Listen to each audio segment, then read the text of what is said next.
The first person to be found guilty under Canada's anti-terrorism laws was sentenced to 10 years in prison today. Mohammed Hersi was accused of trying to join the militant group Al-Shabab in Somalia. Lucy Lopez was in the courtroom as the judge handed down that maximum penalty.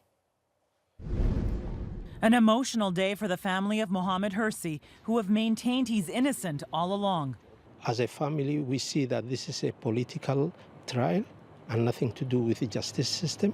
Hersi read a tiny prayer book called The Fortress for Muslims as a judge sentenced him to 5 years in prison for attempting to join this terrorist group in Somalia. A chance to fight for our beliefs.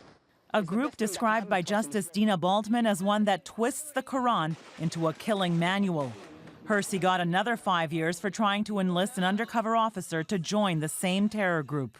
Authorities first began following Hersi in 2010 after a USB key containing the anarchist cookbook along with terrorist propaganda material were discovered in his security guard uniform by a dry cleaner. That's when police assigned an undercover agent to befriend him. Hersi's uncle maintains he's innocent and has no ties to Al-Shabab.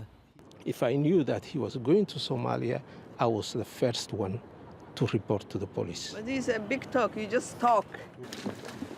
Hersi was arrested in 2011 trying to board a plane at Toronto's Pearson International Airport. He was headed to Somalia to join Al-Shabab.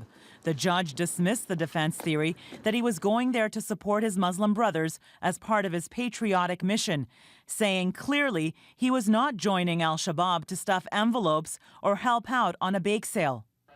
Hersi's lawyer calls the verdict a political statement. The scope of liability for terrorist activity as a result of this case has been greatly broadened. We now have a kind of Patriot Act North.